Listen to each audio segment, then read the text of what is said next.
It all began on a quiet day, the kind that asks for nothing more than a short rest and a breath of air. I had just stopped my car to stretch my legs when something stirred on the edge of the pavement, a flicker of movement so small it could have been mistaken for a fallen leaf. But it wasn't. It was a kitten, fragile, tiny, and alone. He couldn't have been more than a few weeks old, his entire body not even the size of my palm. What struck me most wasn't his size but his spirit. As I knelt down, he didn't recoil in fear. Instead, he met my gaze with a silent plea. His eyes were glued shut, completely sealed by layers of thick discharge. It was heartbreaking to see, and my first thought was that he might have been separated from his mother. Yet no matter how long I waited or how carefully I looked around, no other cat appeared. Gently, I picked him up. His tiny frame felt weightless in my hands, and I could feel the faint rhythm of his heartbeat. I remembered I had a packet of tissues in my bumper bag. Maybe I could clear his eyes a little? Holding him close, I walked back to the car. But as I opened the door to grab the tissues, the little one squirmed free and darted toward the road. My heart jumped. I ran after him, terrified he'd be hit. He kept meowing, his cries sharp, persistent, and haunting. It was as if he understood I was trying to help, but didn't know how to trust just yet.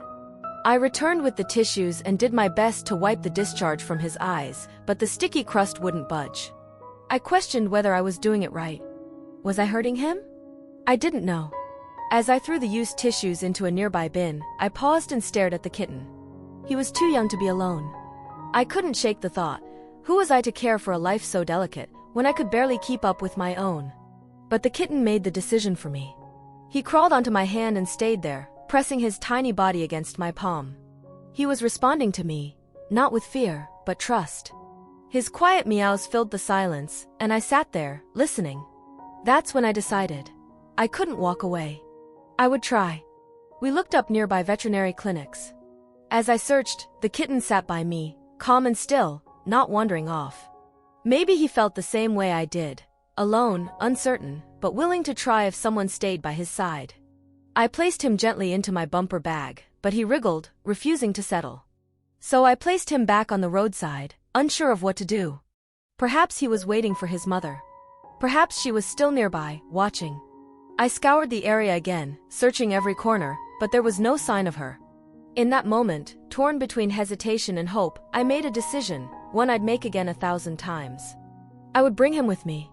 He wouldn't survive alone.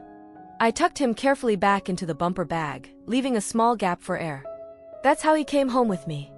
I didn't have a proper kitten bed, but I made one from a cardboard box, softening it with my old clothes. I remembered reading somewhere that young kittens can't regulate their body temperature, so I filled 2 bottles with warm water and placed them on either side of him like tiny heaters. Outside, he had been meowing endlessly. But once we were home, he grew quiet. Maybe he finally felt safe. The next morning, I brought him to the vet. The moment we stepped outside, the meowing began again, louder this time, as if he was afraid of losing the safety he had just found. I placed him back in the bumper bag, and though he protested, we made our way to the animal hospital. Inside, the little one cried continuously. His voice echoed off the sterile walls, but the staff was patient. The veterinarian examined him carefully and told me he wasn't even a month old. The gunk in his eyes? Mild conjunctivitis, a common but painful infection. Thankfully, treatable. The doctor asked if he was eating properly. I told him yes, surprisingly well for such a tiny creature. He prescribed eye drops and antibiotics, and explained how I'd need to clean his eyes daily, monitor his diet, and assist him with defecation. I had no idea kittens required so much care. Every word the doctor spoke felt like a crash course in neonatal cat care. He didn't charge me for the visit. Perhaps he could tell how much this meant to me. The kitten continued to cry, seemingly tireless in his demand for attention. At first, I worried something was wrong. But the vet reassured me, if a kitten stops eating, that's the real danger. But this little guy? He was fighting. He was hungry, alive, and vocal. That was a good sign. Back home, I prepared his feeding bottles, cleaned his eyes with warm saline, and held him until he stopped crying. I was exhausted.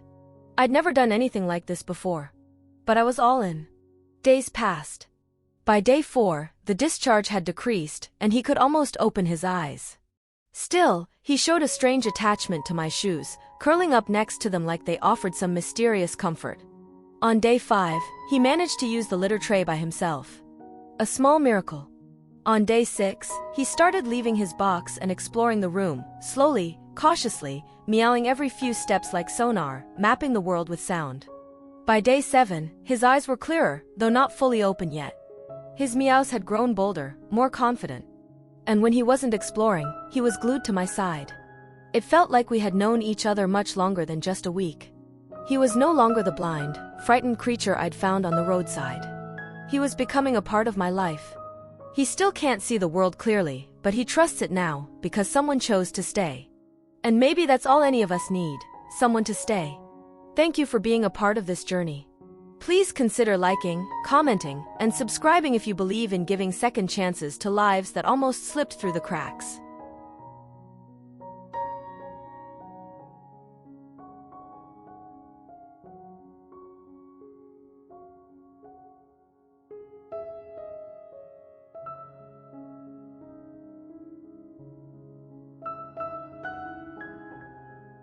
It all began with an unexpected roadside encounter. One tiny kitten, barely the size of a hand, with eyes sealed shut by infection and a fragile body that defied the harsh world he was born into. I hadn't planned to take on a new responsibility that day. In truth, I wasn't sure I was even capable. But something in the way he meowed, the way he reached out with trembling paws and blind trust, stirred something deep inside me. From that moment, everything changed, for both of us. Despite my inexperience, I tried my best. He was so small, so dependent, yet so determined to live. I learned more in the following days than I could have imagined: how to feed him, how to keep him warm, how to read his every little cry. He taught me what persistence looks like, what trust feels like, and what it means to give love without expecting anything in return. With every passing day, his eyes began to open, not just literally, but metaphorically too. The world that once looked like a blur to him slowly came into focus, and in the process, my own world became a little clearer as well. It wasn't just about healing him anymore. It was about becoming better, more patient, more compassionate, more human. By day 4, his eyes showed signs of clearing.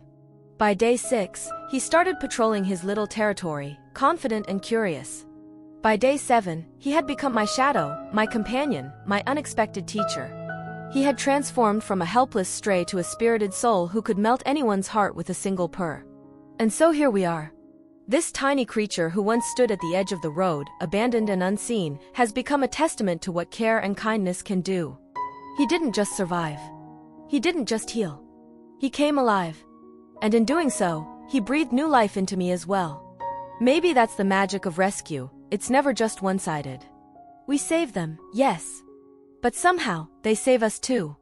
So if you're ever faced with a choice, to walk away or to reach out, choose the latter. It might be inconvenient. It might be difficult. But it might also be the most beautiful decision you'll ever make. Thank you for following our journey. And if his story touched your heart, please consider liking, commenting, and subscribing. There are many more little lives out there waiting to be seen, to be saved, and to remind us all that even in the smallest souls, there's a universe of love just waiting to be discovered.